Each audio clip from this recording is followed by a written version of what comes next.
Well, good afternoon, good evening, good morning, wherever you are in the world. It's Friday, and I'm Fred Plotkin. So I guess that means this is Fred Plotkin on Fridays. And I have people as my guest every week who inspire me, who do work that I love. And occasionally I have people who are just among my favorite people. Even if Daniela Barcellona was not one of the great singers of the world, she is one of my favorite people. And I'm always happy to see her, even though I'm in New York and you are in Trieste in northeastern Italy. Daniela, welcome. Thank you, Fred. Thank you. There are many people who really know and love opera who understand that Daniela is one of our great singers. But if I talk to people who are outside of opera, they don't necessarily know Daniela Barcellona. And I think my guess is part of it was that at the beginning of her career, she sang repertory, mostly Rossini, that not everyone knew. Had Daniela begun singing traditional mezzo repertory, I think maybe she would have been known to a larger audience. And Daniela, my first question for you is, you've sung more than 40 roles that I've counted, but I don't see any Mozart. Is there a reason that you've not sung Mozart much? Oh no, there is I can I can tell you that my first Mozart will be next year in Bilbao with yes Sextus Clemenza di Tito, and I never Oh, sang Mozart because nobody asked to sing it. So I just once I only sang the third. La lady. terza dama, third lady in the Zauberflöte, but Mhm. nothing more. Nobody asked me to sing Mozart, I find unfortunately. that incredibly unusual because every other young artist I've known at the start of her career, basically she sings Mozart and more Mozart, and you did not. And I think if you're going to start singing Mozart in the prime of your glorious career, Sesto is a wonderful role. La Clemenza di Tito is my favorite Mozart opera. So I think that's just a wonderful way to start. And Yes, I'll be glad to talk to you about that character because I know that opera really well. It's on my short list of favorite operas. So that's terrific. Have you begun to study the role already? no, not yet. Maybe in Okay. the next month I will start. Yes. Okay. Um, so you instead began, mostly, I would say, began with Rossini. And one of the things that you and I have in common, we have a few things in common, is our absolute love for Gioacchino Rossini. What is it about Rossini that makes you smile and happy? The role, you mean, or The the the man Rossini and his music. yeah, Rossini was a very I in English I don't know un uomo godurioso, you know. He was a And pleasure activist. He had a good yes, time. yes, absolutely, yes. And this is, I think, it was really an Italian man. He likes to live good, to eat well, and too much maybe. And but you can see the everything of his joy of life in his operas, because especially in the buffo repertoire, you can see the sense of humor that he has in his life and in the operas. So I think it's most of people also today um, could relazionarsi, could Feel a be connection similar to, yeah. connection with Rossini, because he's very typical. It's Italian man. Yes. And I love it. I love it so much. Well, I will also say, and I agree with you completely, that I get people upset when people say to me, "Who is the greatest opera composer of all?" And I always say Rossini, Yeah. not because he wrote the greatest operas, but I happen to think, and you tell me what you think, that it's harder to sing Rossini really well than Yeah, most other composers. It's easier to sing Wagner. It's easier to sing Bellini with his long lines. It's not easy to sing Mozart, but it's easier. Puccini can be hard, and Verdi, when you master him, you can do him well. But Rossini requires things that no one else requires. yeah. His Yes. the talk about Rossini music. Rossini music, it's for first, I would like to tell that Rossini is very different from Barocco music, because even if in Barocco music we have lots of notes, Rossini you can play behind in between the notes.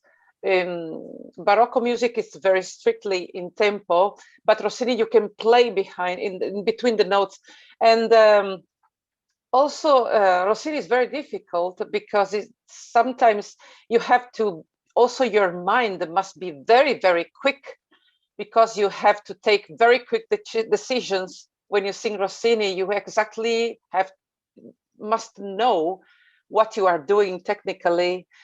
Everything must be very in harmony, the breath, the larynx, the mind, the voice, everything must be very, very, very in harmony, but very, very quick.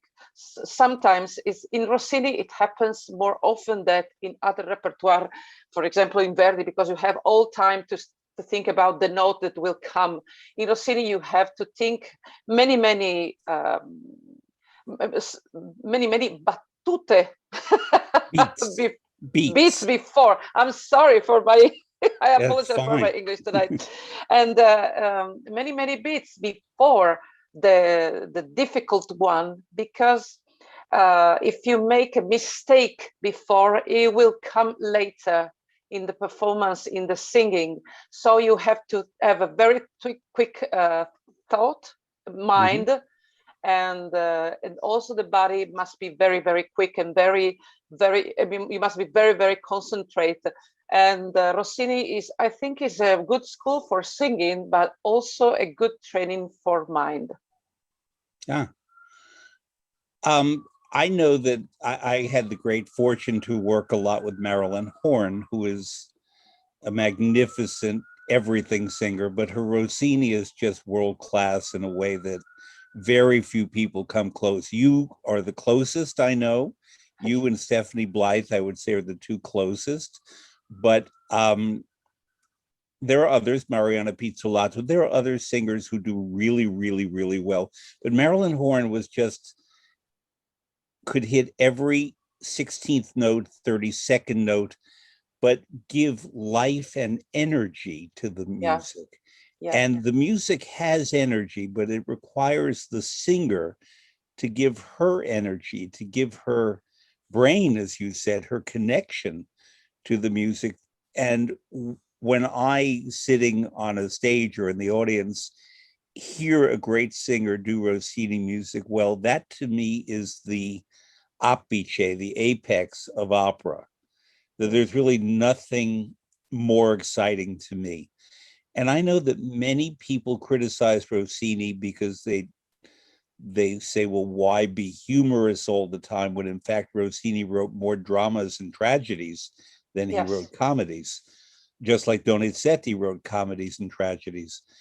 But also Rossini, his orchestra, the orchestration is very particular because it sounds joyous, but it also can be very serious and very dramatic.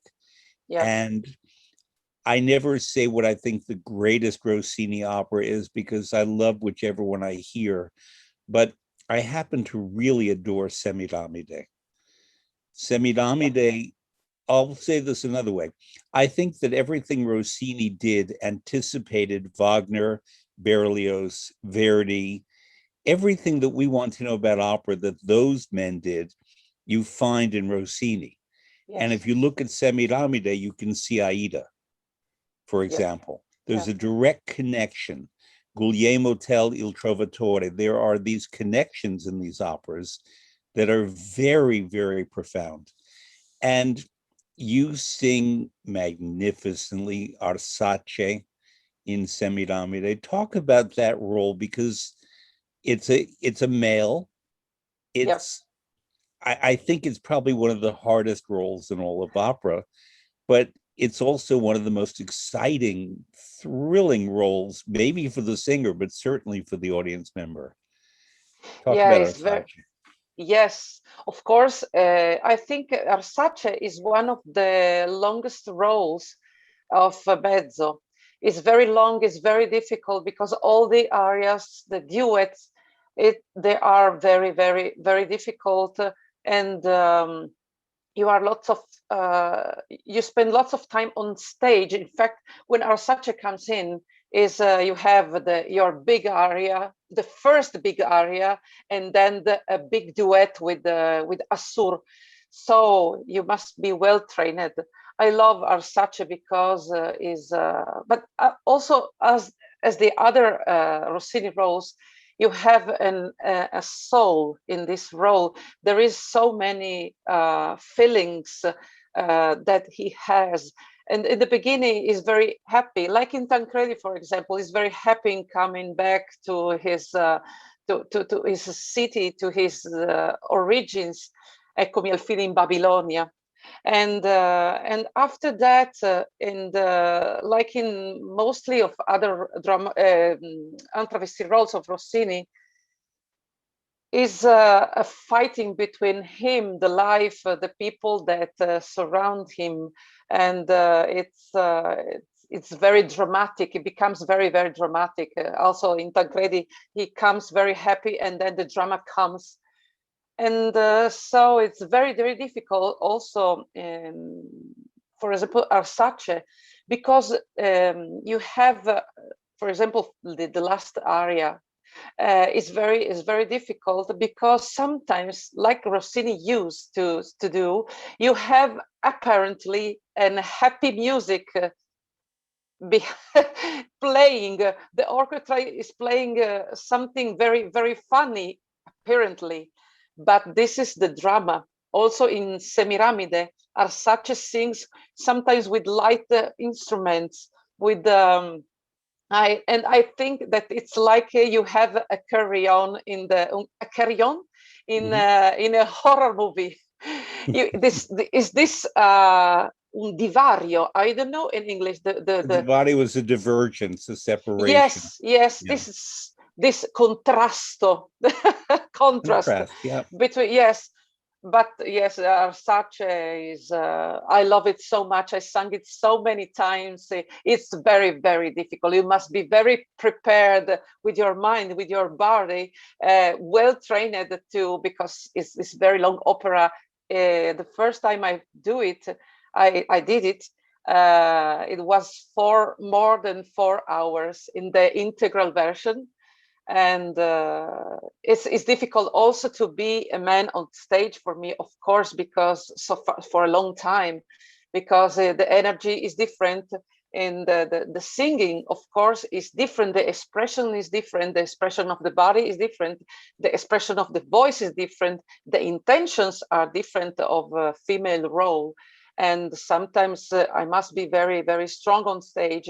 I have to walk like a man. I have to act like a man. Sometimes there are fightings in the production, for example, between Arsace and Assur, and it depends on the staging.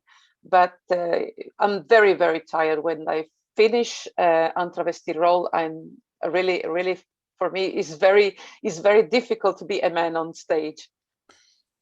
I've never asked this of a woman before who sings male roles, a mezzo-soprano, mostly in the Rossini repertory. Does your musculature, in other words, the diaphragm, does it change or feel different if your posture is different, if your body is different as a man? Do you feel your stomach and your stomach muscles change as well, or do they remain Daniela the singer? No, they remain Daniela the singer. The Okay. only thing that changes is the feeling of the ground.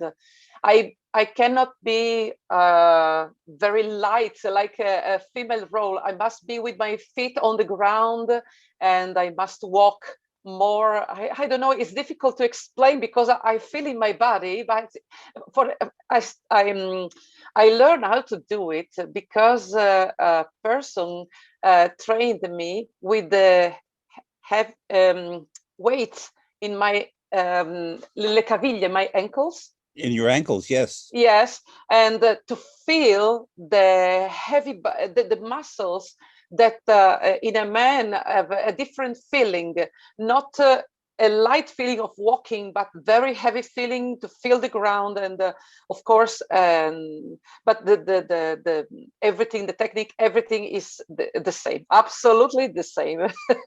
You are a tall woman, which gives you an advantage in doing some of these roles. Marilyn Yes. Horne is very short, and very often in productions where she would play the Rossini male heroes, they would give her very tall shoes, and you would see Marilyn Horne quite short walking on these shoes and having to balance, and it changed her posture, and it Yeah. she knew how to align her breathing perfectly. You are fortunate that you can stand in flat shoes Yes. and be able to do that in a different way. Um, most of Rossini's operas, maybe all of them practically, are set in the past. They're Yeah. not set in his time.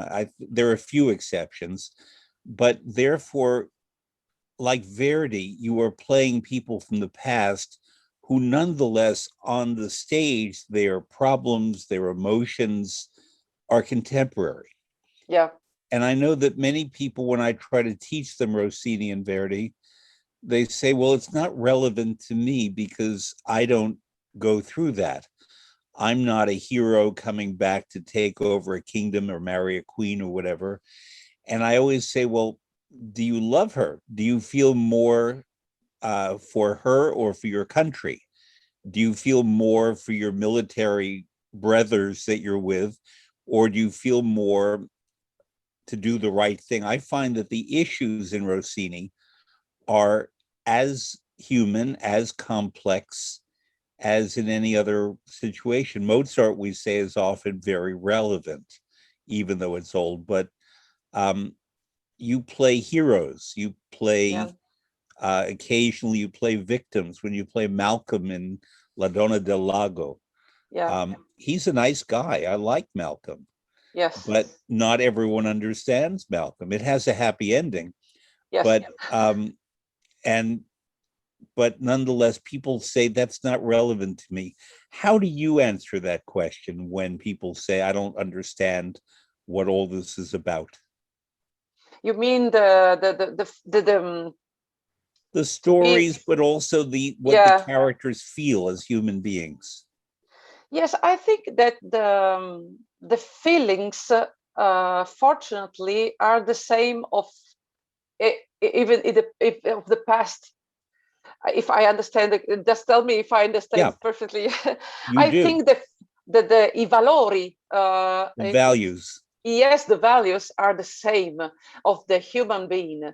Of course, we live in a different situation now in the today. Maybe the sometime has changed, but I think that is very important. I think it's very important to bring to the audience the feeling of the heart of the character of the role, and the valori, Values. values Uh-huh. that are inside the humanity, I think, and love, angry, the I, all the feelings, all. And it's very, very important to sometimes I'm sorry, it's difficult to explain exactly in English. I'm so sorry for that. I Say it in apologize for that. Italian and I'll Okay. translate. Yeah. Ok, I try to say in Italian. Io credo sia molto importante di portare ancora, come dicevo, i valori dell'essere umano, l'essere un eroe, sacrificare la propria vita per la propria amata, per la propria patria, per i valori, diciamo, positivi. E poi ci sono anche i valori negativi, ovviamente adesso, oggi, ovviamente nel passato forse venivano affrontati diversamente, ma l'importanza per noi interpreti è portare questi sentimenti, riportarli anche alla luce, far vivere alle persone di oggi qualcosa che c'era del passato, ma che possiamo ritrovare anche oggi e che esiste ancora. So I will translate that, but I want listeners to notice how beautifully Daniela rolls her R's. I cannot do that in Italian. You perfectly do that. I wish I've spoken Italian my whole life, but I can't do that. What Daniela said was that she thinks it's very important to find in the values of the past that which are shared values today. And that while certain attitudes may change in terms of how we see human behaviors, for example, the love of country, the love of your beloved, what is worth dying for in a situation. These are all things that we maybe don't consider, or if we do, we might consider them in different ways than these opera characters do. But what they reflect, and I will add like a mirror, come uno specchio, that we see ourselves in them. So it's the responsibility of the interpreters, the performers, to bring all of those forward without judgment, just simply to bring forward the values that exist in dramatic terms, but especially in musical terms, because Absolutely. so much of what we understand emotionally is in the music. The words are not enough. The words are the beginning, Yeah. but the music is where the complexity comes. Is that right? Absolutely. Yes, absolutely, absolutely. And we have our duty, it's dovere, yes, of the performer, of it's to bring the emotion of the character to the audience, to transform these little black spots. There are On the the notes. score, yeah. Yes, the notes, of course, we have to bring to the audience in forma di emozione. And I think that somebody asked me in the past, but you think that maybe as Tancredi, for example, it's a very ancient thinking of Tancredi to die for his beloved. I think it's yes, somebody can also today. It's a very modern feeling, very modern comportamento. Behavior. Yes, to die for a person that you love, to give your life for a person that you love. And I think this is not of the past, but is actual. Yes, is Yeah. and so the messages that this opera brings, there are maybe ambientazione. The way they're located. Yes, in Yeah. the past, but they are sono ancora attuali. They're very current for us assolutamente. today. Nel passato, ma fortunatamente molti valori ci sono e dovremmo trarre insegnamento da questo modo di pensare del passato. We need to learn from many of the values of the past. Sì, Trare sì. is a wonderful word with all of those R's, Trarre. Say that again, trare. Beautiful R's. Go ahead, trare. Trarre. Oh.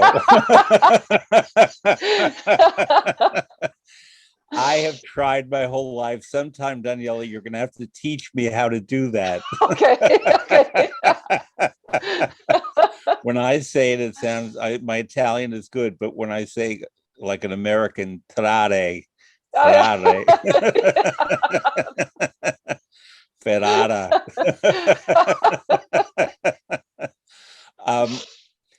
one of, I think, Rossini's greatest operas, and one that's underappreciated, is a comedy, L'Italiana in Algeri.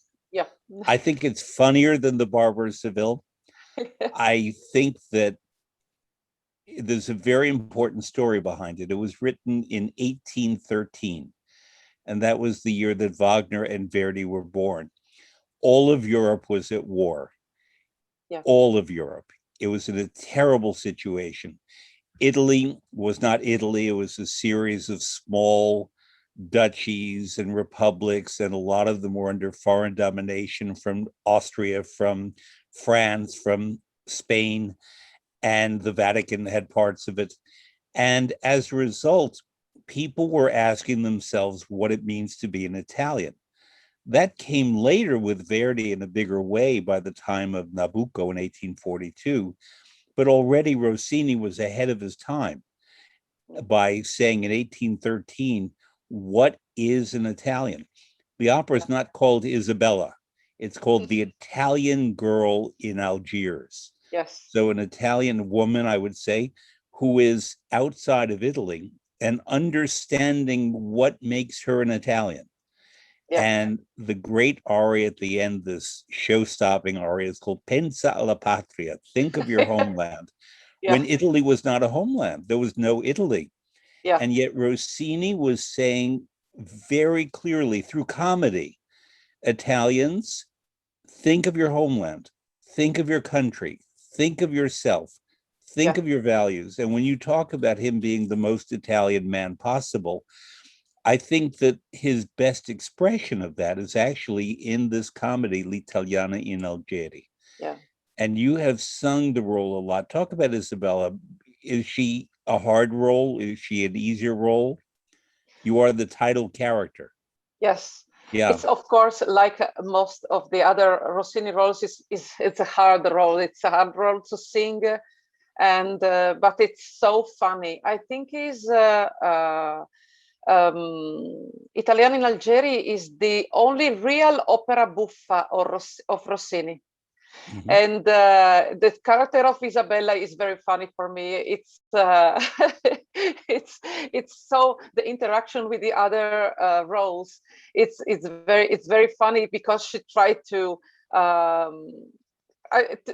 yes, not to convince, to do as much as she could to manipulate maybe the men of these operas just to come back home.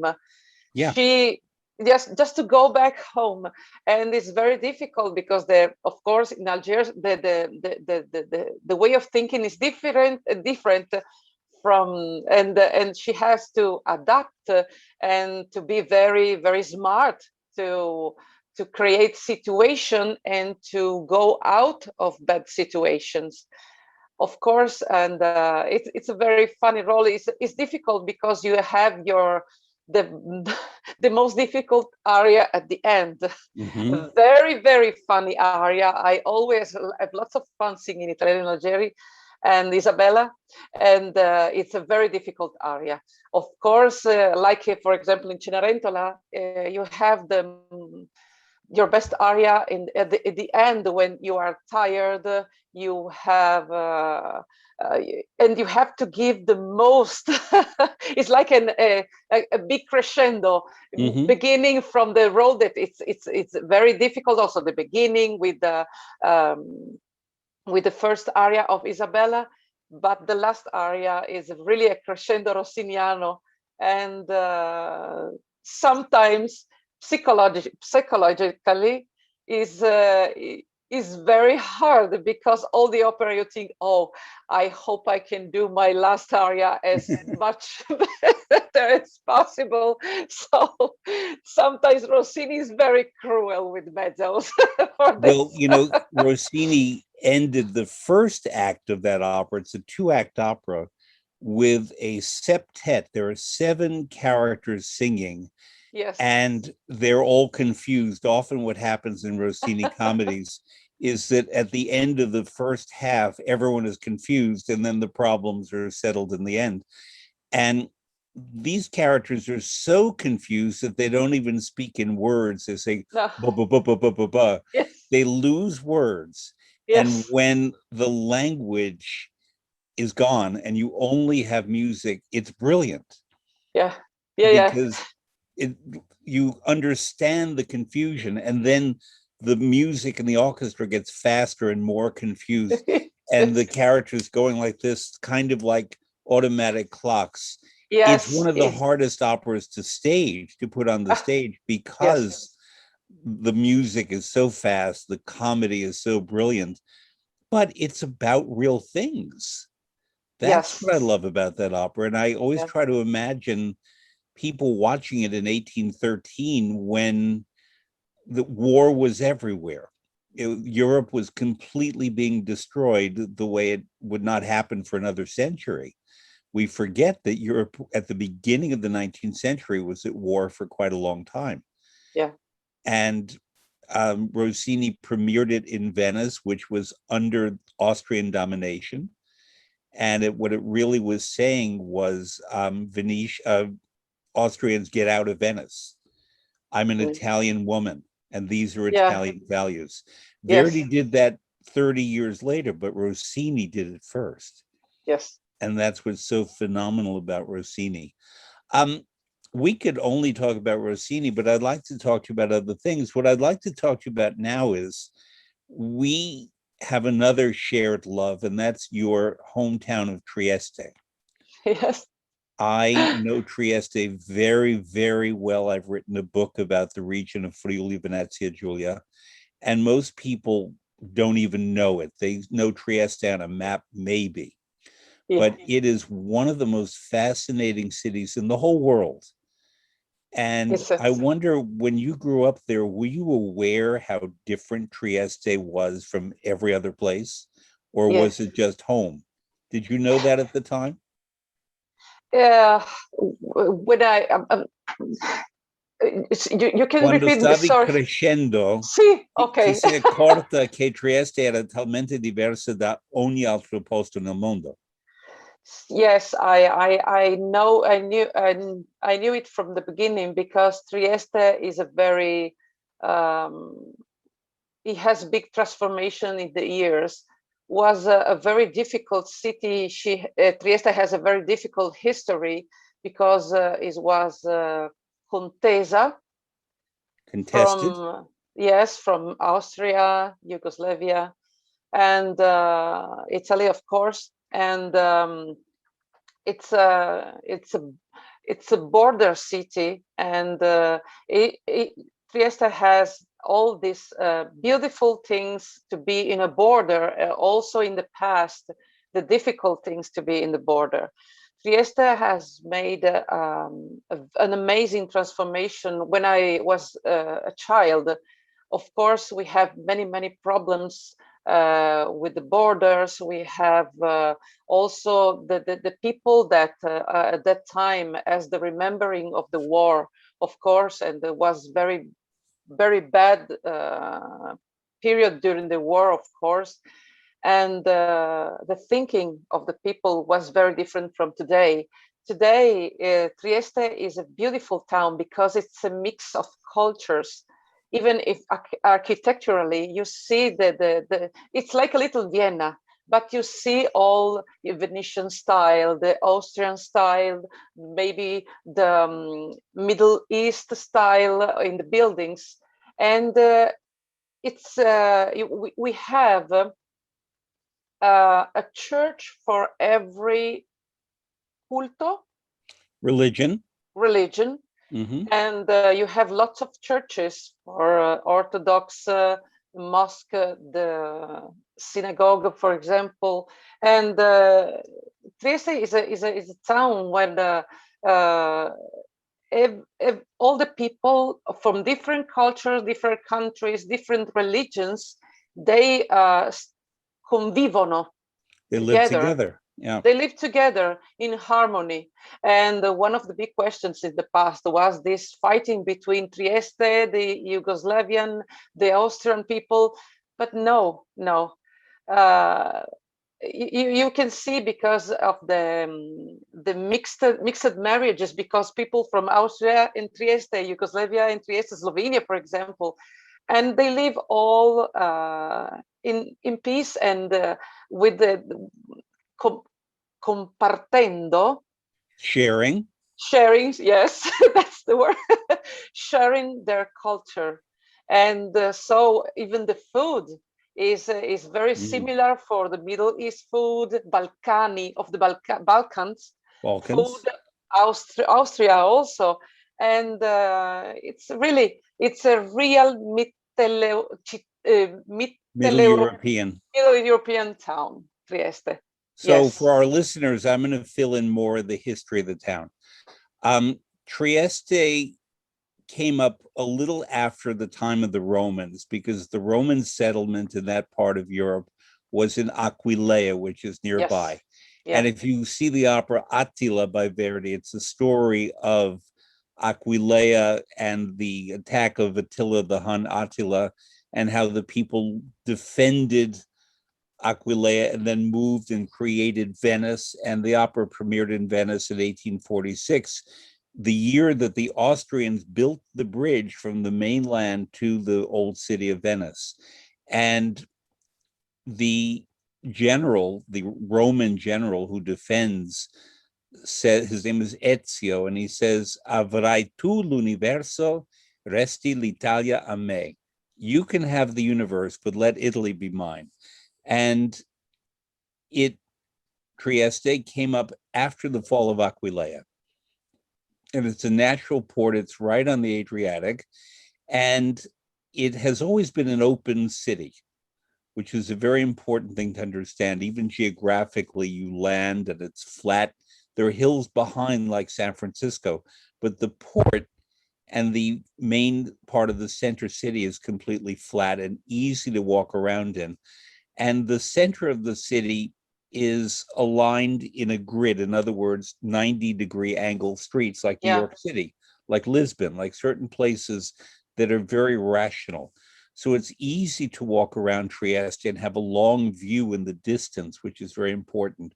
If you think of many European cities like Genoa, they're all in circles, in Milan and Paris, where you don't really get to see these prospettiva, the distances. And Trieste has, and you said the culti, let's see if I can remember all 6 religions that are official religions in the city of Trieste: the Catholic Church, the Protestant Church, the Serbian Orthodox, the Greek Orthodox, the Muslims, and the Jews. And the Trieste has the largest synagogue in Europe. Yes. It's a very large, beautiful synagogue. It's very close to one of my favorite cafes, the San Marco. Yes, I know it.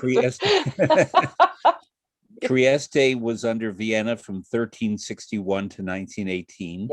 And therefore, Maria Theresa made Trieste her pet project. And she created the Borgo Teresiano, the city center that really looks, as you said, like Vienna on the sea. And the architecture is very Viennese. There are magnificent cake shops, pastry shops in Trieste, just the best in Italy, I think. Italy has great cake, but the best really is in Trieste. And some of the best coffee is there, along with Torino and Naples and other places.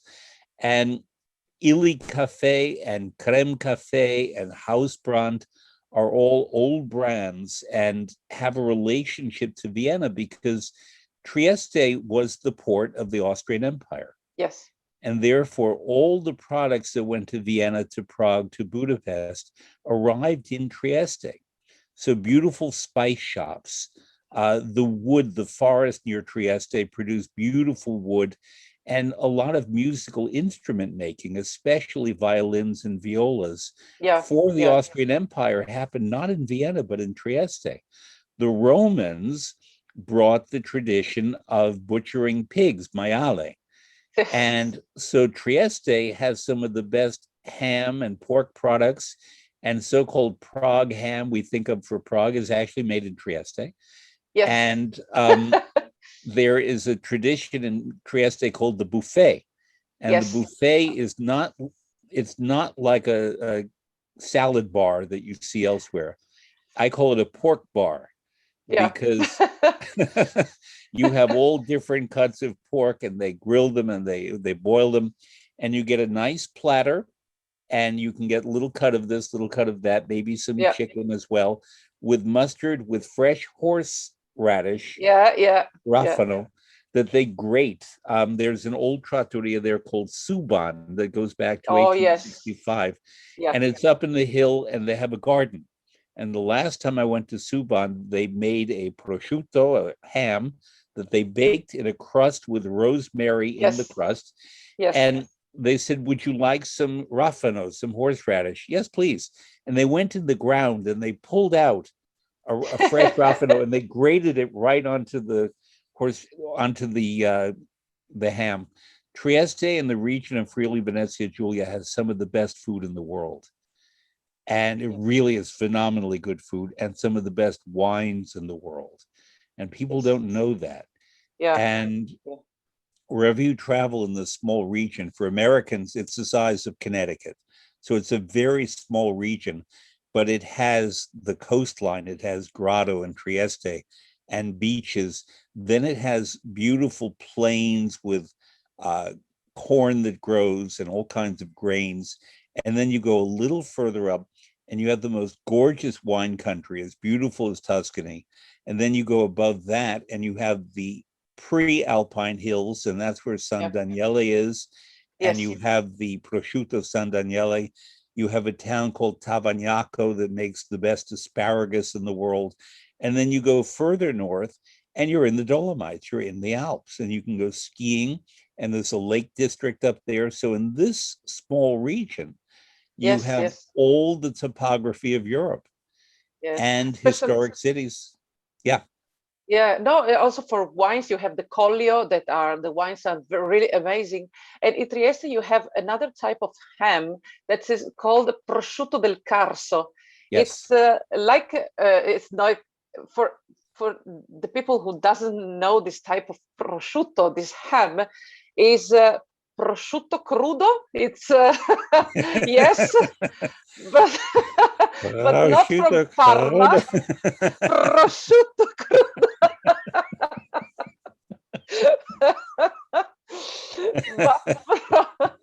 but from the hills, from the Carso Triestino, that it's very typical because the il fenomeno carsico, you know, it's in this Carso we have lots of grotte, Grottos.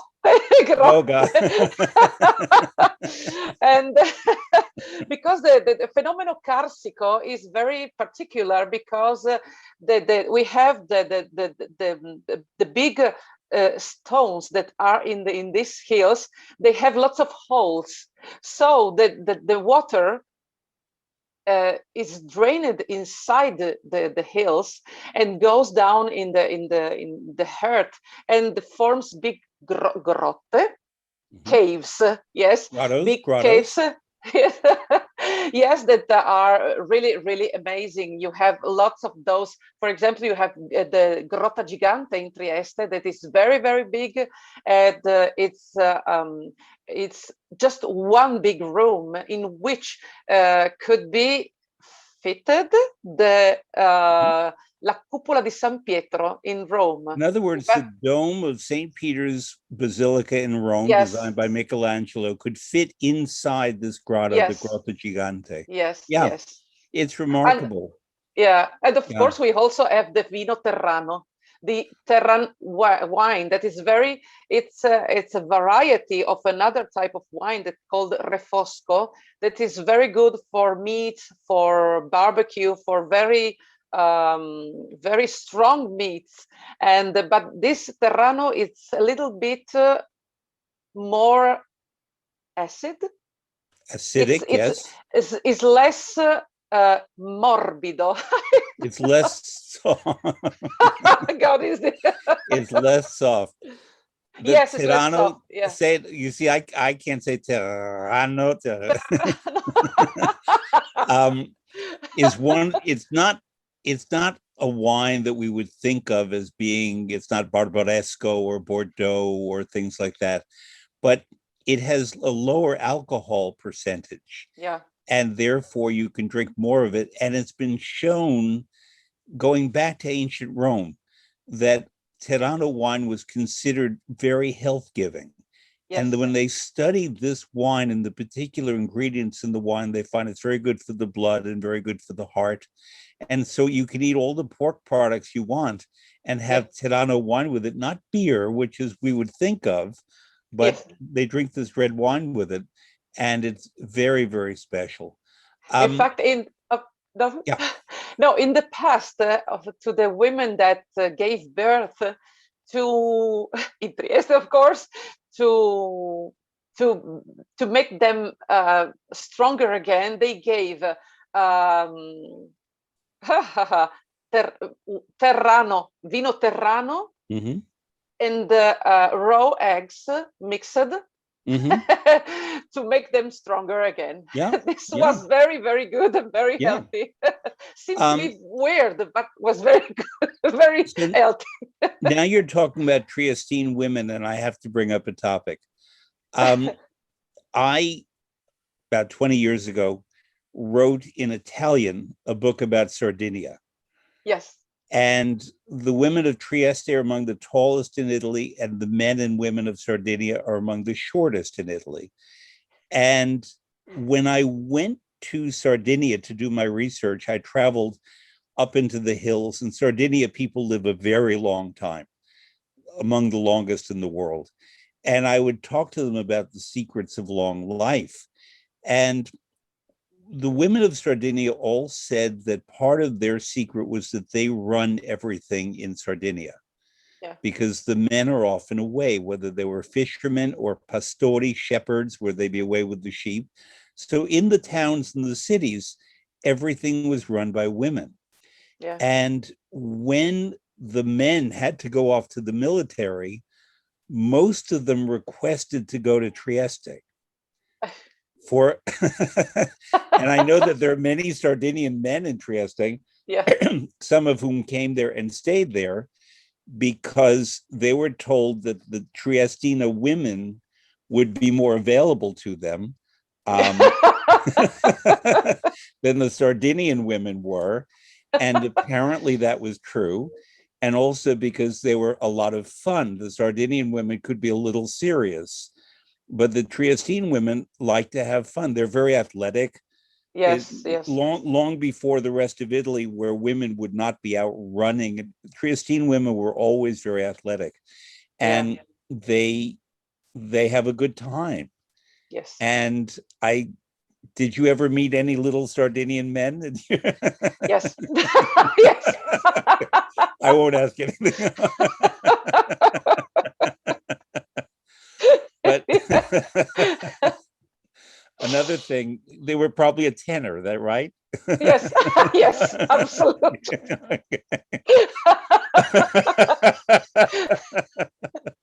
um, Another very beautiful thing in Trieste that I love is the dialect. And I know that you and your wonderful husband, Alessandro, speak to each other in dialect. Yes. Yes. In Um, Trieste. Yeah. yeah, go ahead. No, yes, in Trieste you speak dialect everywhere, in the shops, in the offices, at the bank, for example, but everywhere is very.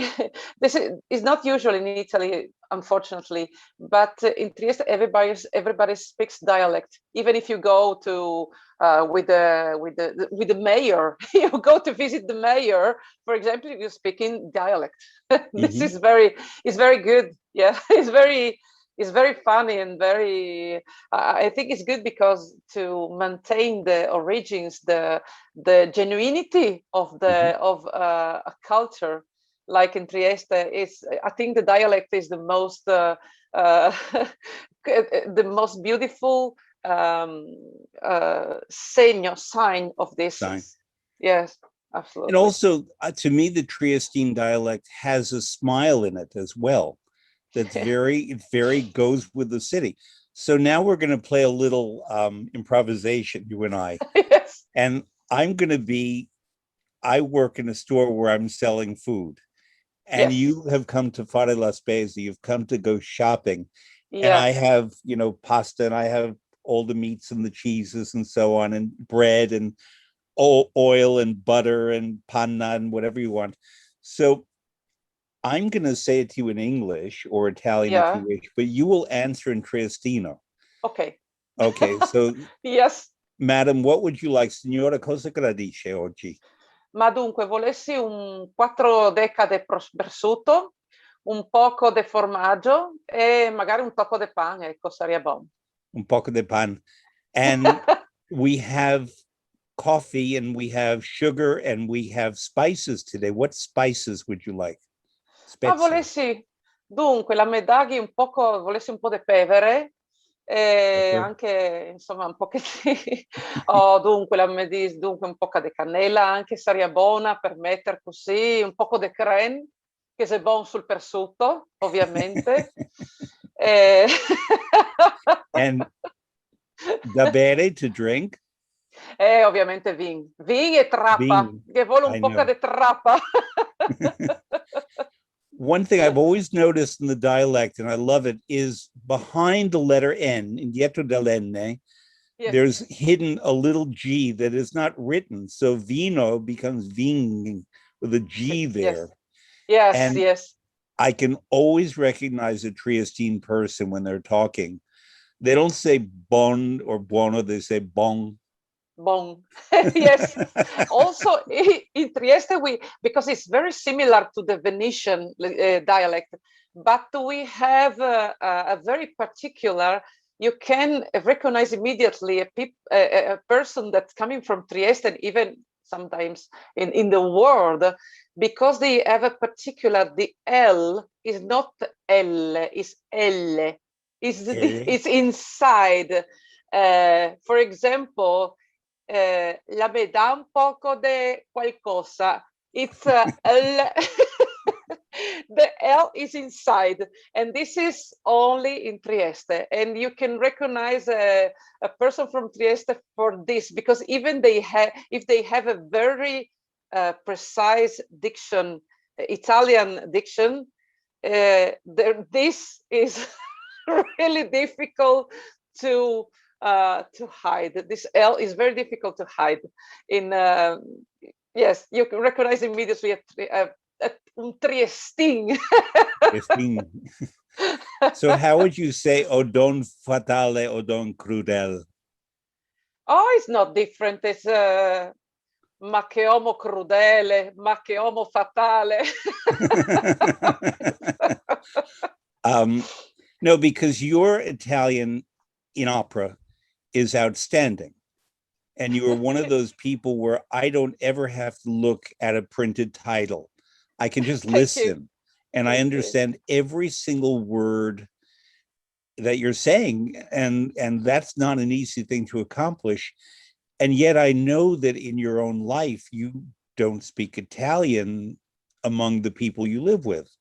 And it must be interesting to go to that other language, because it is your second language in a way. Yes. Triestine was your first language. Yes. And people forget that even nowadays in Europe, not everyone speaks their own language as their first language. Yes. In fact, when I... Yeah. Sorry, Fred. No, there is a very interesting thing that helps me so much in the operas, for the text, for the interpretation, to even in the recitativi of Rossini, to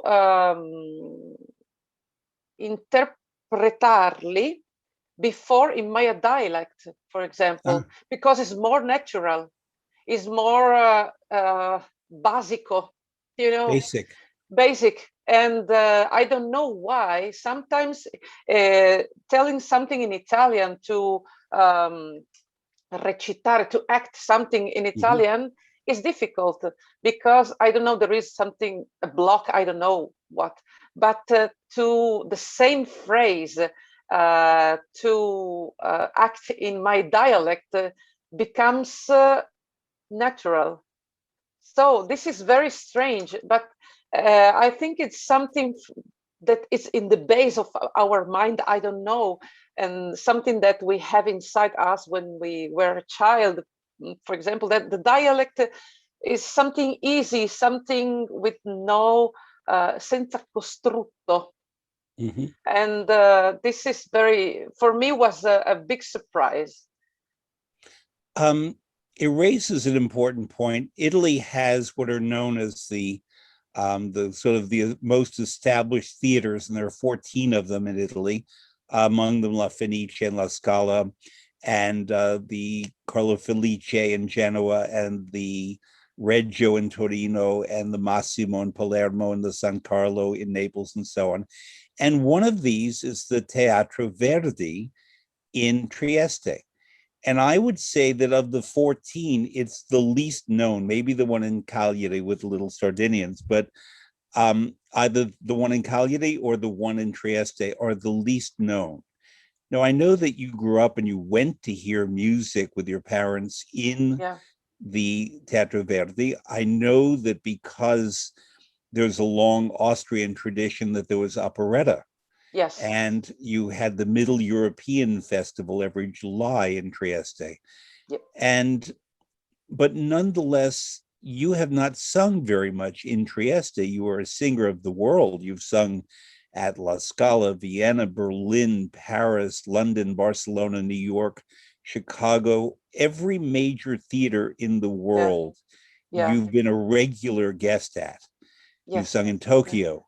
They know you everywhere. But in Trieste, I'm not saying that you have not had the opportunity, but they have not always produced that much. Yeah. Unfortunately And not. Yes. talk about the Teatro Verdi. It's a lovely theater. Yeah. Yeah, it's a very lovely theater. Now is, of course, in crisis, like the mostly of the theaters. But it's a theater that in the past uh, it was very, very important, of course, for this Festival dell'Operetta, that was one of the most important festivals of this type of music after Vienna. And we have a big tradition of days with lots of beautiful, of course, allestimenti, stagings, Productions, and yeah. productions, yes. And the Teatro Verdi is it was un punto di riferimento A point of for, reference. yes, for many singers of the past. Now it's yes, I have not, I've sung not too much in that theater, unfortunately. Even with my husband, we try to organize concerts, but you know, in Trieste, it's we say that also we are nemo profeta in patria. I don't know why. I have other friends, other singers coming from Trieste. They have sung not too much in this beautiful theater, unfortunately.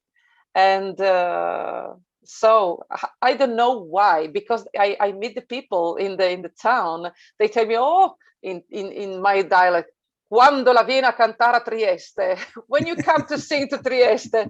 And that I don't know, I'm here when they want to, they call me, I'm here for them, but they so it's so difficult. It's so difficult. I don't know really why. And but the theater is very, very, very beautiful. They renew it in 1991, and no, they closed in 1991, and then they reopen it. Unfortunately, I was there for this reopening with the Ginevra di Scozia, Mm-hmm. and it was a big I was so happy for that, because I was in my town, my hometown, and in my theater, and I was so emotional for that. And I really hope that in the future I could be back again in the Teatro Verdi, because I love so much. I Yes, I really keep my finger crossed, because it's my Mm-hmm. hometown, and I have I made concerts in the region. also in other theaters in Trieste, but not in the Teatro Verdi. I don't know Uh, why. So maybe so somebody knows why this I happens. made a little list of some of the other great people from Friuli Venezia Giulia, especially Trieste, who have distinguished themselves in opera. There was Fedora Barbieri, Yes, who was really one of the greatest mezzos of all. She sang with Callas. Um, yes, she yes, was an outstanding mezzo. I met her in life. Late in life, she was playing Mama Lucia in Cavalleria Rusticana, and I met her, I believe, in Florence. Fausto Clava, the great conductor who conducted more than 700 performances at the Met yes, with all of the great stars, was from Trieste. Piero Capuccilli, the wonderful baritone, yeah. was from Trieste, and I got to work with him when I was 22 years old at La Scala, and he was magnificent. Victor de Sabata, the Yes, great conductor who worked with Maria Callas, who Gobi, everyone. The very famous Tosca that Callas did, the conductor was Victor de Sabata. Giorgio Streller, who was my teacher, yeah. was the magnificent stage director. And then there was another person, and I wonder if you ever met her. You might be a little young to have met her. Bianca Berini. Yes, I never met her, but I know her. I know her absolutely. Yes, yes. I never met her, unfortunately, she but was she was a great singer. Yes, she was what the Italians call a personaggio, yes, and she had a lot of personality, a lot of character. And she was born in 1928 in Trieste and died in 2004. And in my period at the Metropolitan Opera, she was one of the regular dramatic mezzos at the Met. yeah, yeah. And I spent a lot of time with her because she didn't know anyone else who knew Trieste. And so she would cook for me and make Triestine food and would say to me, Veng ninin, um, Vieni, yes. which means come here, little boy, which was I've never I was a little boy when I was 7, but not when I was 27. Veng ninin a mañana. Vieni, sì. Yes. And she was a very good cook, but she was a little crazy. I think it's fair to say that. And when she was playing a particular character, she would remain in that character on the days that she was not performing. And I remember one time when she was playing Azucena at the Met, and she would go around like this all the time and on the streets, and people thought that she was insane.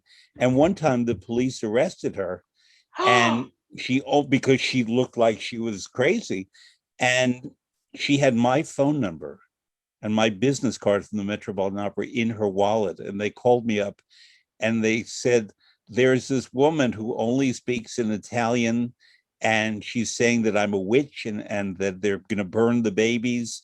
And that was your brother. And I said, yes, that's Bianca Perini. Where is she? Bring her to me. And they had to bring her to me at the Met, and the police were very nice. And they said, we just didn't want her to get hurt. But I said, well, the next thing that she's doing is Eboli in Don Carlo. And I said, so you're going to see her going around with an eye patch Oh my covering. God. Because at the Met production, then they wore the eye patch on the right Yes. eye. Yeah. And I said, you're just going to have to get used to that. And it was very, very strange. And yes, we had other people at the Met who spoke Italian, including the daughter of Fausto Clava, Yeah. who looked after her, who looked after Bianca Berini. But Berini was a handful, let's put it that way, Wow. because she would come and do, as Ulrika in Bal in Moscow, she'd come in and do incantations and say, Io vedo, ma è terribile ciò che vedo. It's terrible what I see. And she would start shaking. And that's what I was wondering if you ever met her. She finally, I mean, unfortunately, when she stopped singing, it's because she really no longer could just relate to other people. She Yeah, yeah. became the character so much. And I Yes. said to her, why don't you become Isabella, l'Italiana in Algeri? She's happy, she cooks. Yes. She said, Non è per me. That's not for me. um, but therefore, I would love to see. I mean, next time I can get out of the pandemic and come to Trieste, um, I'll come speak to an audience and you sing, and we can talk about the history of Trieste and music in Yes, front of the audience. yes, I'll yes, speak it in Italian and you can say it in Triestino. absolutely. Um, but there are other things I want to talk to you about, if you would.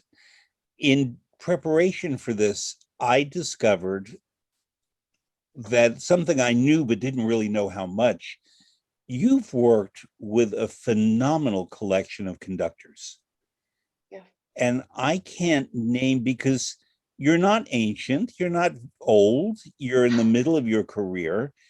And yet, I'll I wrote down some: Claudio Abbado, Daniel Barenboim, Riccardo Chailly, Lauren Mazel, Gianandrea Nozeda, James Levine, Valery Gergiev, Michele Mariotti, Rossini specialist, Antonio Papano, Zubin Mehta, Wolfgang Sawallisch, Colin Yes. Davis, Georges Pret, Yes. and Alberto Zedda, about whom we'll Yeah. talk after Alberto Zedda. But um, we're talking about conductors who were legendary in the 1940s and 1950s, like Georges Yes. Pret and Sawallisch, Colin Davis. How did you wind up working with these conductors? It was very, for me, was very, I was like, because I was their fan, yes. And to sing with them, to work with them, for me, it was like a dream come true. When I met, for example, Georges Pretre, we made a beautiful, wonderful Requiem, Verdi Requiem in the Arena di Verona. And he was explaining all the musical details, the little notes, little expressions, little fraseggio, and it was really amazing. At the end, really the performance was so beautiful, and I learned so much from him. It was very comunicativo, Mhm. and magnetico. It was Magnetic. really a big Mhm. musician. Like, for example, also Maestro Muti. I worked so much with him. These maestros are like a dream come true for me. For me, I also sung in a very unusual conductor that was Rostropovich. Ah, And I sang. This was my desire because I was his big fan with the as a cellist. I love him so much because he makes his cello was singing, not playing but singing, and he made a Verdi Requiem in Piacenza, and I asked if I could sing with him. So it was a dream come true. And also seeing him, like Colin Davis, for example, Zubin Mehta, for example, Pretre, is what it's like to be in front of God for me. And I was not believing what's happened to me, to be there working with them. It was a big emotion, mhm. and ho imparato, I learned so much from them. I really learned so much, and I have a little taste of the past, and this was Mhm. amazing for me. A little I, taste, yeah, I was actually going to talk to you more about Maestro Muti, yeah, very specifically, because he, for many people, is one of the great authorities on Verdi yes, and yeah, conducts a magnificent requiem. And you have performed that with him numerous times. I know you've worked with him a lot in Chicago at the Chicago yeah, Symphony, yeah. and you've traveled many places where he's performing. And I think, I mean, there are many other fine conductors of the Requiem. Nozeda is a wonderful conductor of the Requiem, but Muti is so connected to it as part of the image of who he is as a conductor. Yes. And when you worked with him on the Requiem, um, you are the mezzo part, of course. What is the experience like? Uh, it's Specifically, the work of performing that. yeah, it's yes. Verdi Requiem with Maestro Muti, it's really, but generally, is a conductor, is a maestro.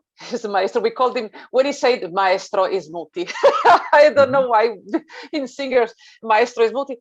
And working with him is very, very intense because it's every time is well prepared, and he know exactly musically what he wants, but he also respects what you think about a piece. For example, for Verdi Requiem, the last time I sang with him Verdi Requiem was just before the pandemic began in January 2020 in Vienna, in Musikverein in Vienna.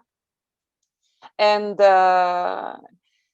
it was very, very moving, his Verdi Requiem, because I see the, I don't know, il percorso that he made, the journey that he made from the first time I sang with him the Verdi Requiem many, many years ago, till the last one that I sang with him. It was so, I don't know, like it's something that he feels inside.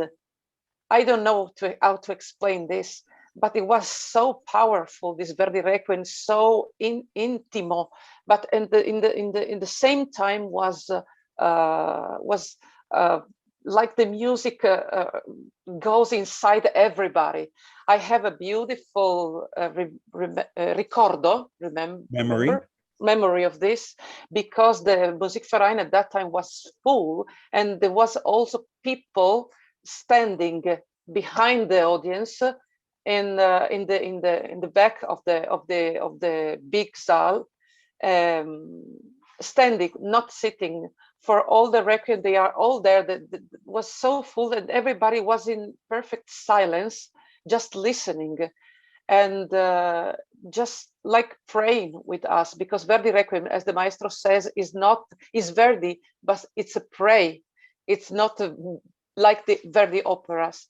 And the very big thing that is that when, for example, we made the big reopening of La Scala with Europa Riconosciuta, the maestro sent to me the score with all the signs 2 years before. And every time he discovered a new idea on the score, he sent to me and to the other singers the details, the page, the sheet music with the new signs, piano, intenso, with con gli aggettivi, the description of what he wants in that piece. And this is very, is not rare, is unique. He is always I found in him a very sensible person. Everybody has this, before singing with him, before meeting him, I saw him like a very, we say burbero, burbero, there is you know, a bit of a rough character. Yes, absolutely. But when I met him, I found a great man, a great musician, a great conductor, because he loves his works and he pretends respect on the score, on the preparation. He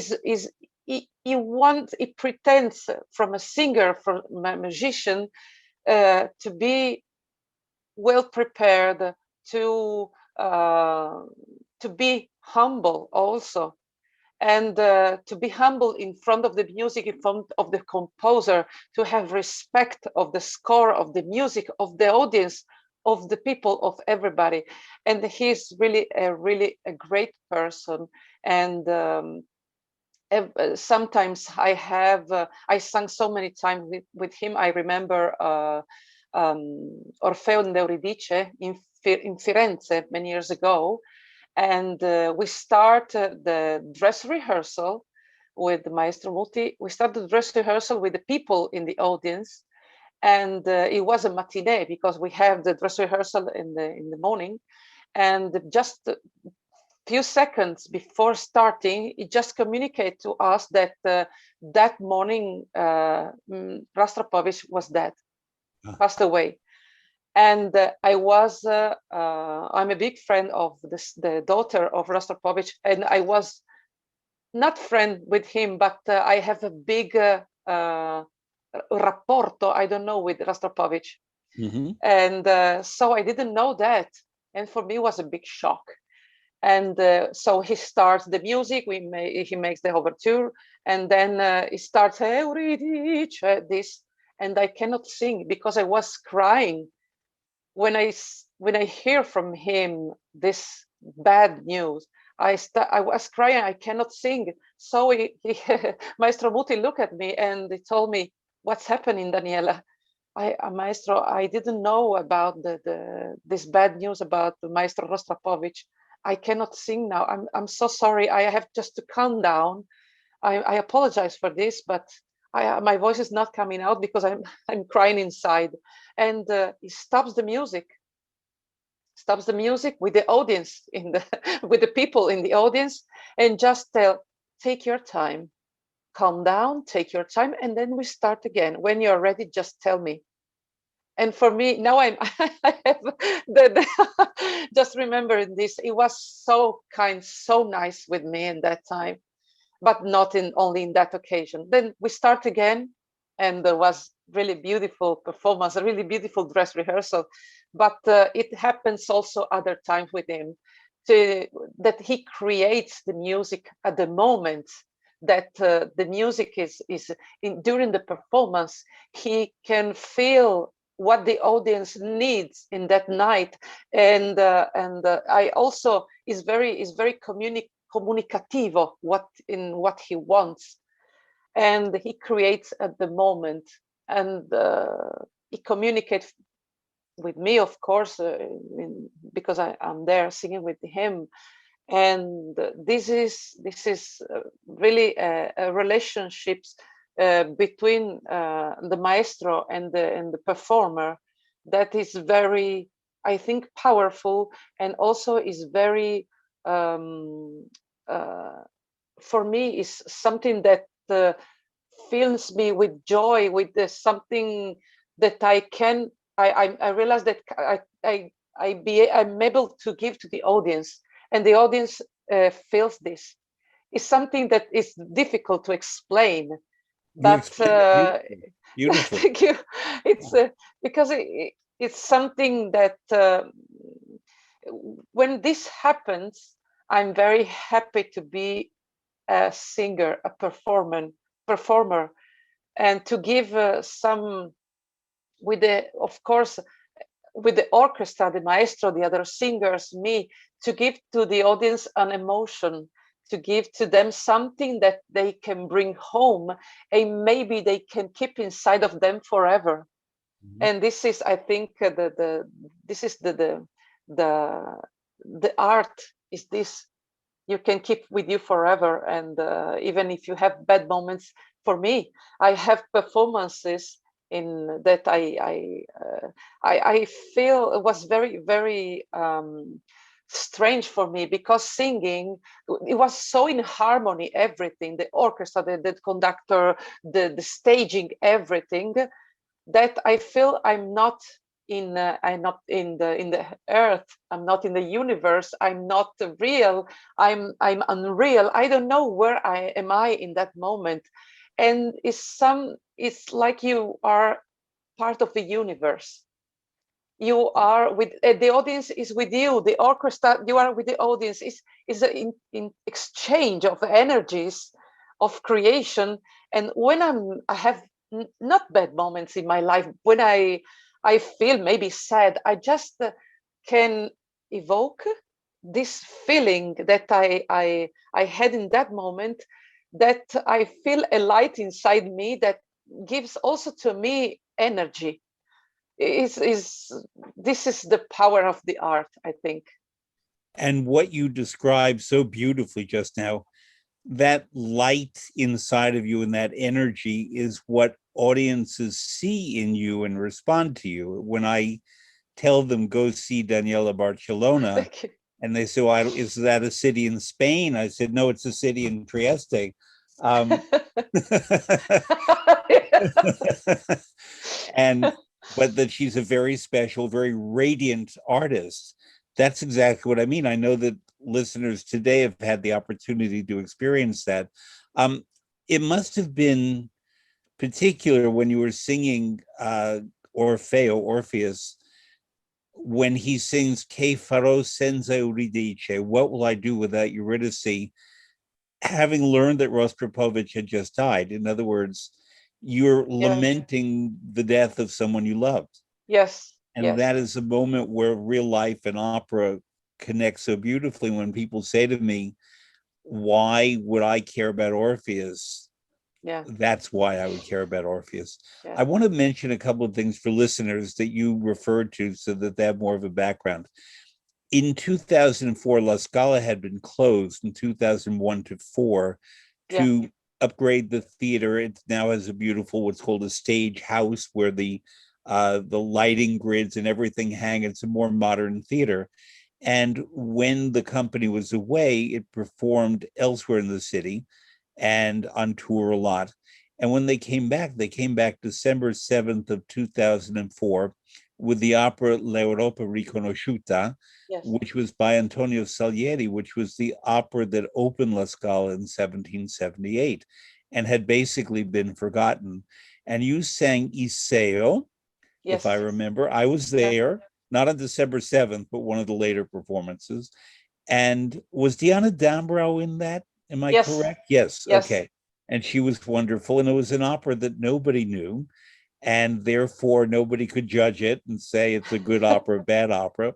But it was so exciting to be there. But obviously, if all of you, have to do an opera by Salieri that no one knows, it takes a lot more time than doing Il Barbiere di Siviglia.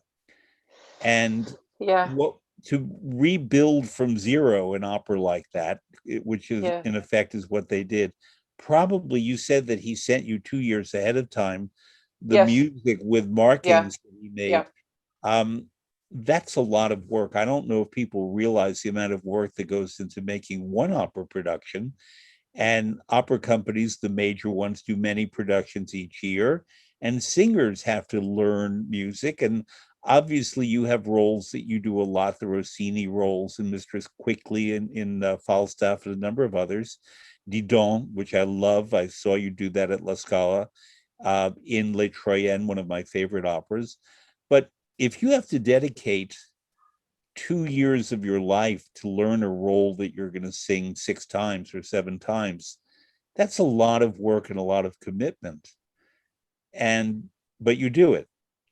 Yes, Yeah. absolutely. Yes, because it's sometimes the very hard part is the beginning of learning a new opera. Of course, an opera that nobody knows. Of course, that nobody, and like for example, also Sigismondo that I made in Pesaro, and it's a big responsibility because sometimes you have to um, revive not a dead opera, but an opera that nobody knows exists, and this is a big responsibility to be more effective, not Mhm. effective, yes, di avere più effetto, Have to more let the impact.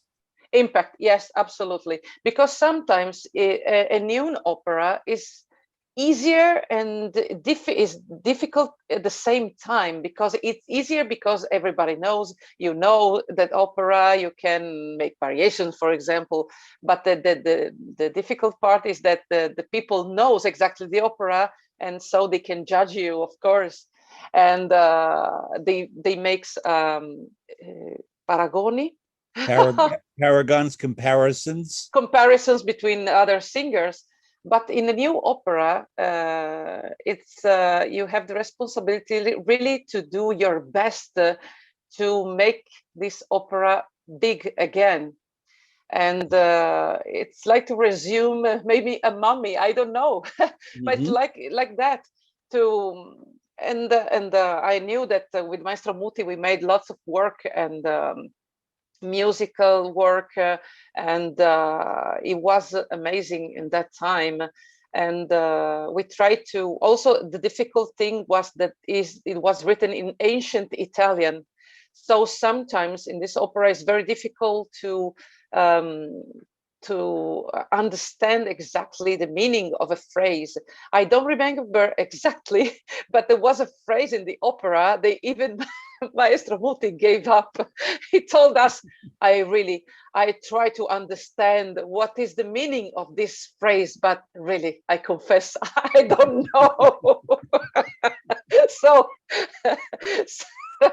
sometimes there are mistakes in transcription, sometimes, but sometimes it's really difficult to understand what's the message. Well, even in libretti such as La Traviata, which Yeah, is a contemporary opera for Verdi, he wrote it for his time. There's language in there that I don't know, and that yeah, you would probably have to look in a vocabulario, a dictionary to find, yes, because it's yes, not words that we use. And Violetta was speaking in her language. yes, I yes. can say to you that I heard your Sigismundo, Rossini Sigismundo, and you're the best Sigismundo I've ever heard. Thank you. You're the only Sigismundo I've ever heard. Yes. I've never seen it before or since anywhere. Yeah. But it's remarkable that you and colleagues of yours, but especially you and Rossini heroes and heroines, were there at a time when the festival was doing, Rossini Opera Festival was doing all of his works.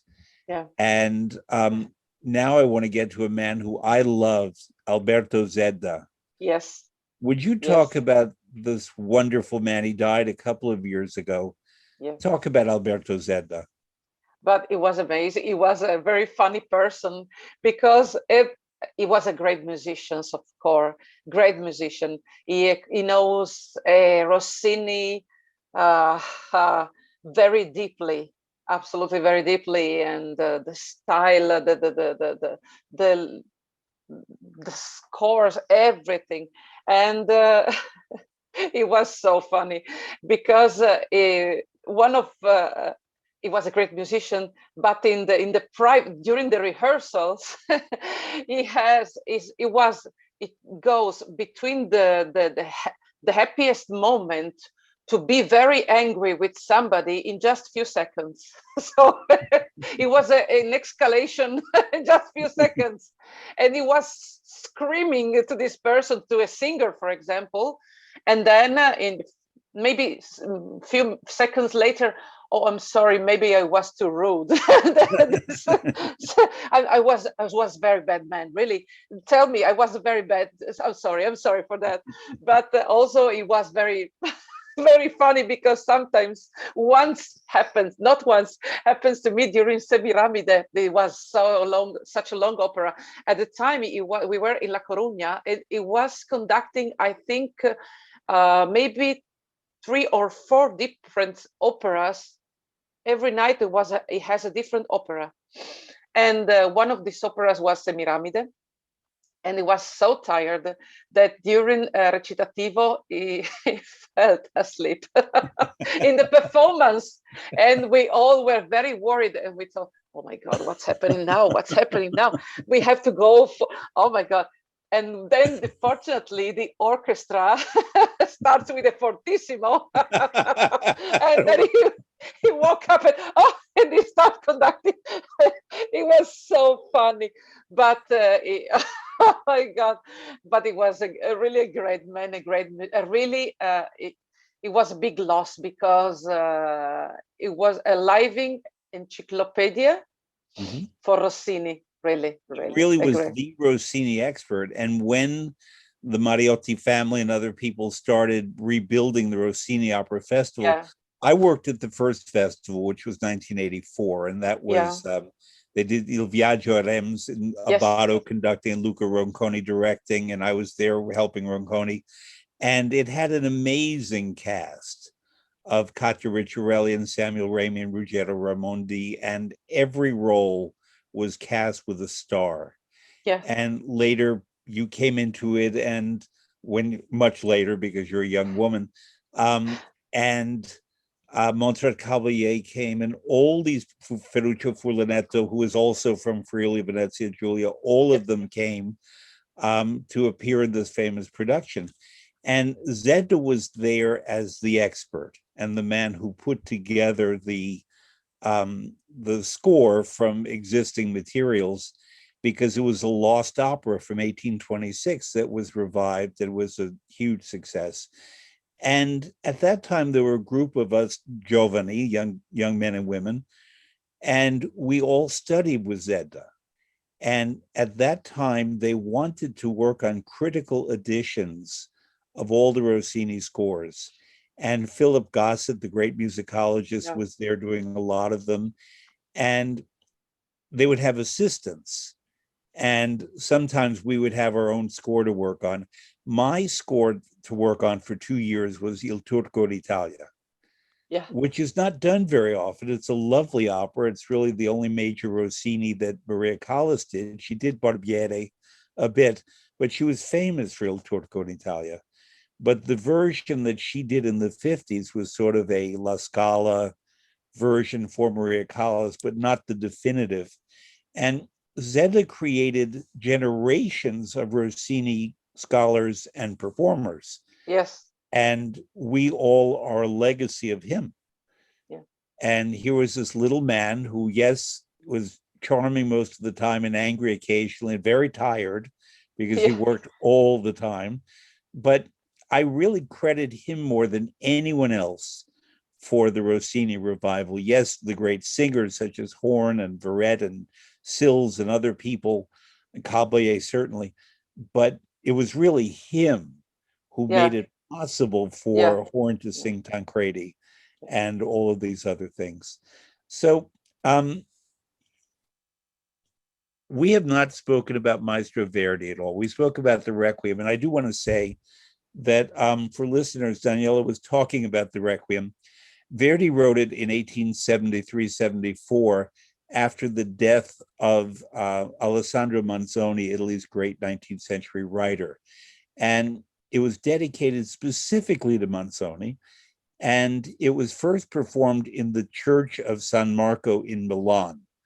And then it was performed at La Scala, and Verdi conducted both. And Verdi was very insistent on the fact that, yes, it can be seen as a religious work, but no, it does not have to be a religious work, even though it's called a requiem. And yes, it's in Yeah. Latin, but part of the miracle of the Messa da Requiem, as it was called, Requiem Mass, is that I know I'm friends with singers who are very religious, and they find in that every expression of their Catholic faith. And I know singers who are atheists who sing the Requiem and find a humanity in the Requiem that is not about religion per se, Yeah. but about the human estate and Yes. human suffering and human release and salvation, whatever we mean by salvation. And so it's a remarkable work. And Yes. I don't know if Muti is religious. It doesn't matter to me. I know conductors who are religious, but I've known conductors who are Jewish who conducted beautifully Yeah. and who just connect to that part of Verdi. But I want to talk to you about another Verdi character that you are very famous for, Mistress Quickly in Falstaff, which I last saw you do in Berlin in April of 2018, I think. Yes. I think Yes. it Yeah. was around the Easter festival time. Yeah. Yeah. And in a very different kind of production from a lot of the traditional productions. But I know you've done it with Muti, I believe, and you've done it with Barenboim. And Muti loves that opera, and he's taught it to singers. He taught it to Ambrogio Maestri, who is a magnificent Falstaff. And when Maestri was a very young man, he learned the role from Muti to sing in Bussetto, the Yeah. little theater, the Teatro Verdi, that has about 300 seats. And I was lucky to attend those. Barbara Frittoli was Alice Ford, Alice Mia. And Maestri is a very tall man and a very large man. Yeah. And he does not need a special costume to be Falstaff. He just is himself. And he grew up in Pavia in a trattoria. His family owned a trattoria. So he really knows food. He captures wonderfully that human spirit of it. Have you ever performed it with Ambrogio Maestri? Yes, many times. In La That, Scala, yes. right. Talk Of about, course. because you and he in those roles are a perfect match. You're not heavy, but you're tall. And Yes, yeah. you're able to look him in the eye in the way Yes. that many singers cannot do. Yes, absolutely. No, no, with Ambrogio, it's always a pleasure because he's very funny man. And especially with Falstaff, we saw La Scala with the production of Robert Carson, a very funny production. But not also in La Scala, in other, of course, with Maestro Muti.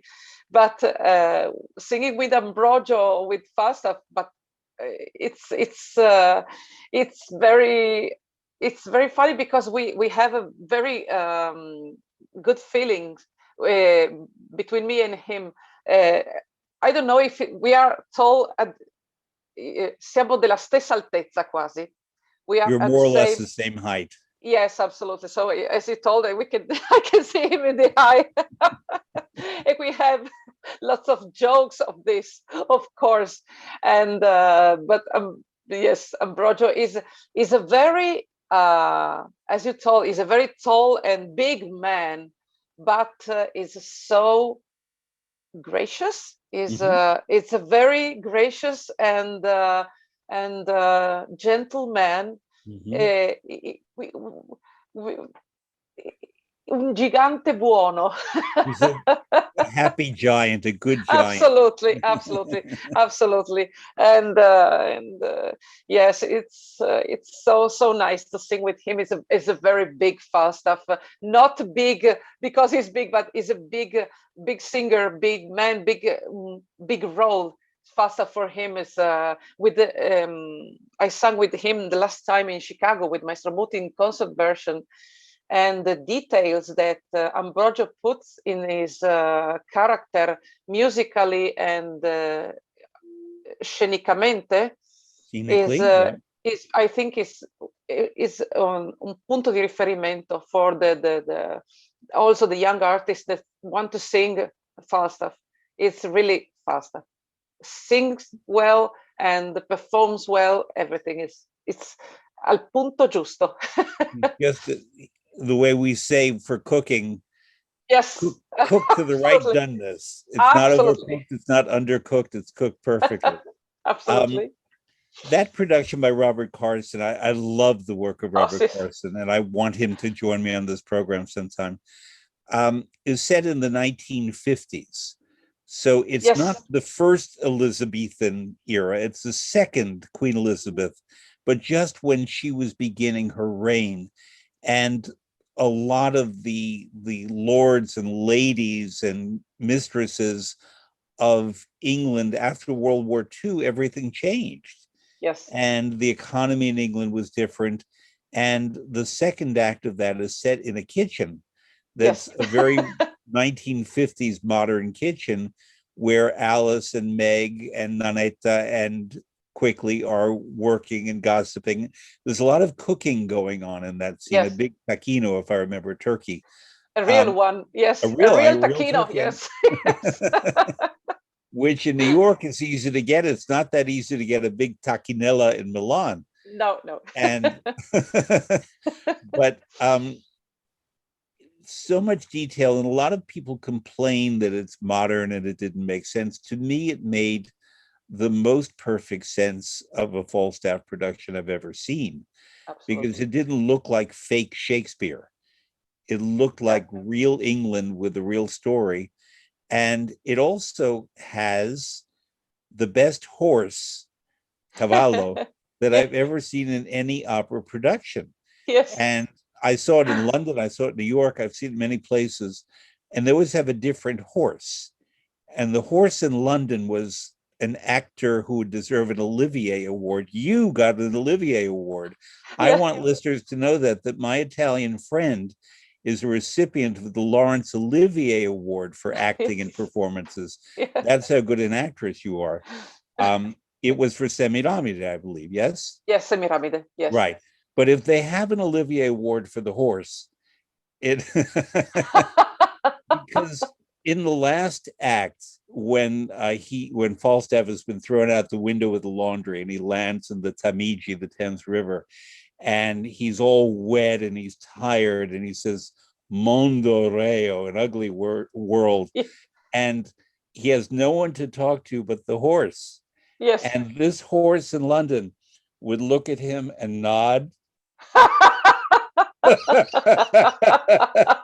And then Ambrogio would look at him again and the horse would look away like, I don't want to hear this anymore. Oh my God. It was so brilliant. And the New York horse didn't act like that.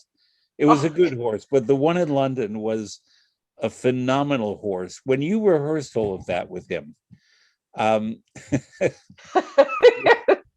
did Robert Carson is a genius, but he had to be very serious to make all of this happen.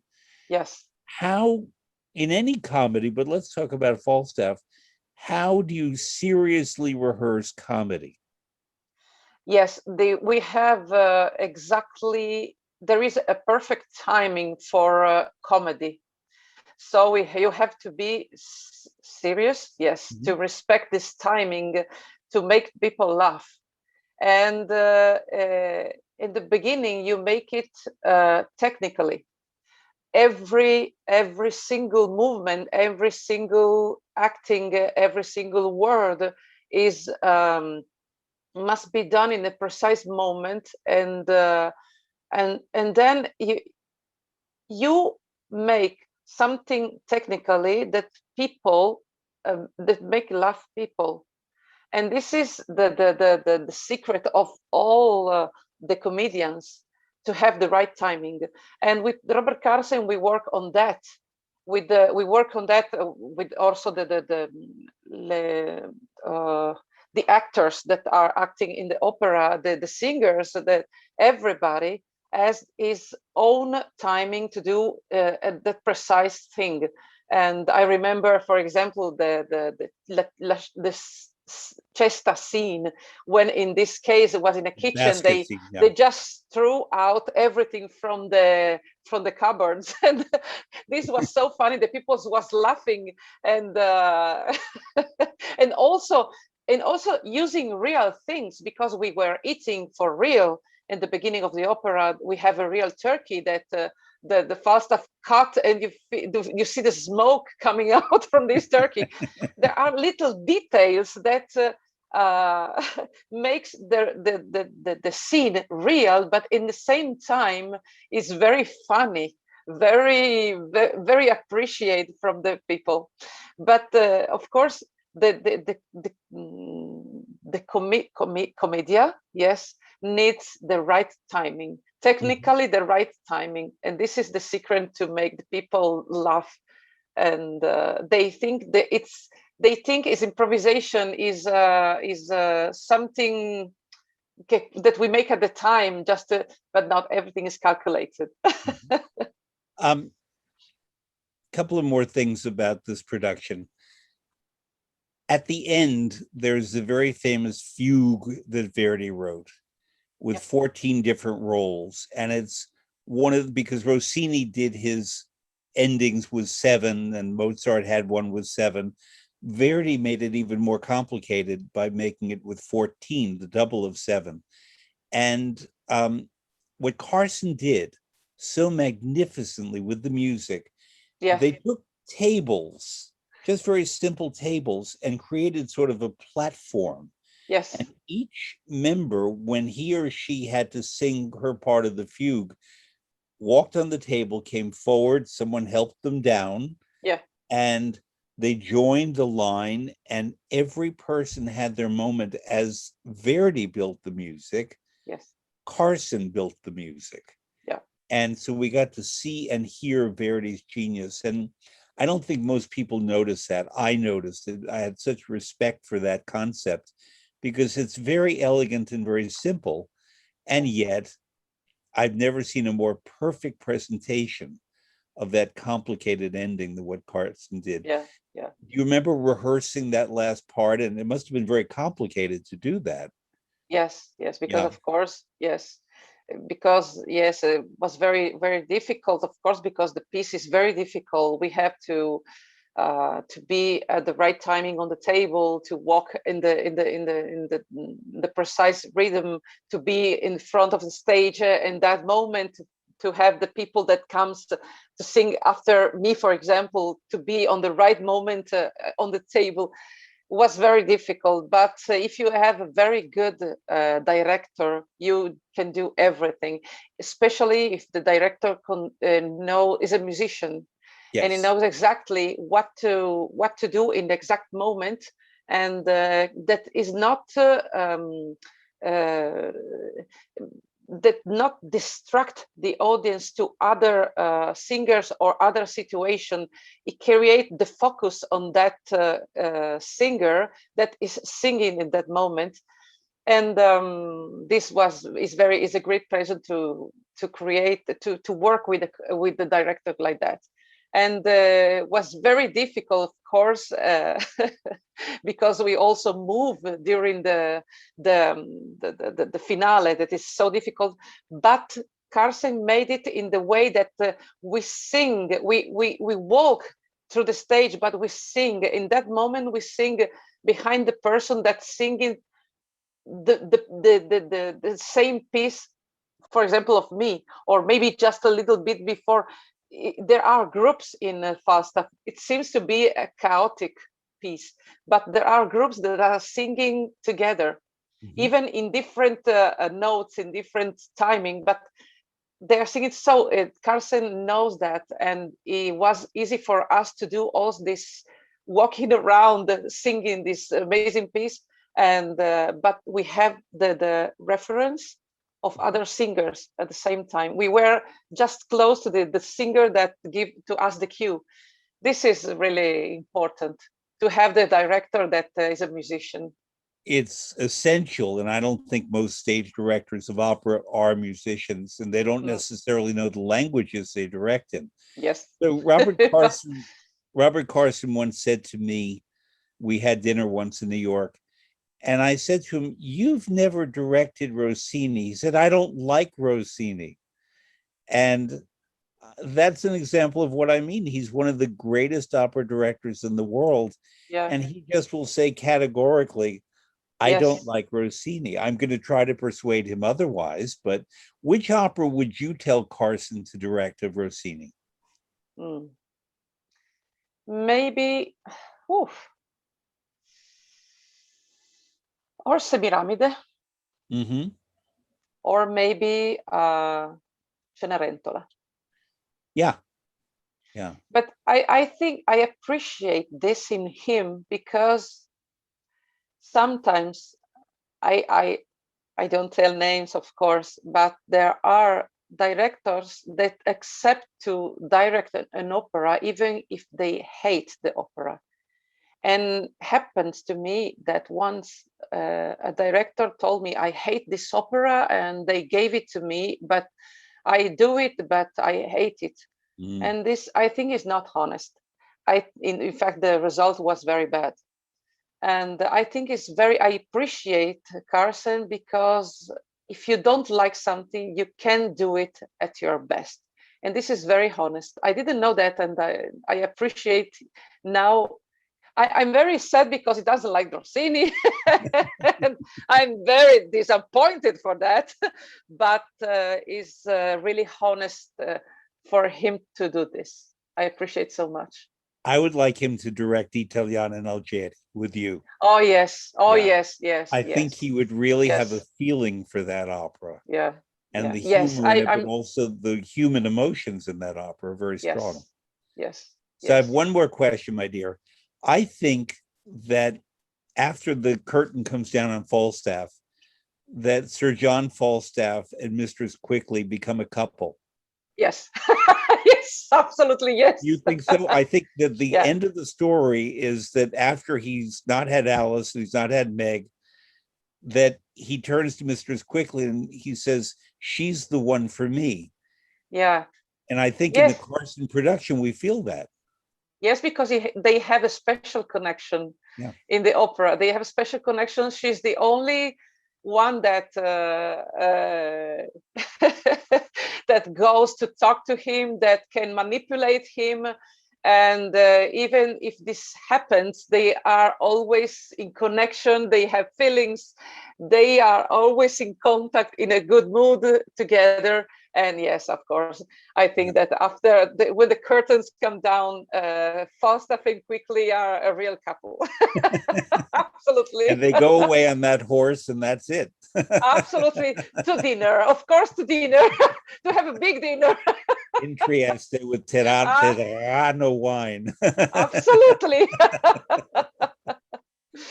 Daniela, thank you for this wonderful visit. Thank you to you, Fred. It was a big pleasure, big honor. Thank you, really. Likewise. And I know that many of our listeners now know you better than they did, and they know the person behind all those wonderful performances. And I know the pandemic, it seems to be easing up. I look forward to the possibility to hear you again live very soon. But thank you. I really hope to. How do you say ciao in Triestino? Ciao. Ciao. Ciao. Ciao. I can have special goodbye for the people that will listening to this in my dialect, maybe. Allora, vi mando un grande bacio a tutti quanti, vi voglio tanto bene, spero di vedervi presto, che veniamo fuori da questa pandemia e che si ritroviamo tutti felicemente in teatro a sognare di nuovo. And now you have to translate. I look forward to seeing all of you at the other side of this pandemic. I wish you to keep well and see you soon, very soon again. De novo. Yes. Thank you. Or as they say in Friuli, Mandi. Mandi, yes, this is free. Yes. In Venezia, Giulia, we say ciao. Ciao. Ciao, Daniele, grazie. Ciao, grazie.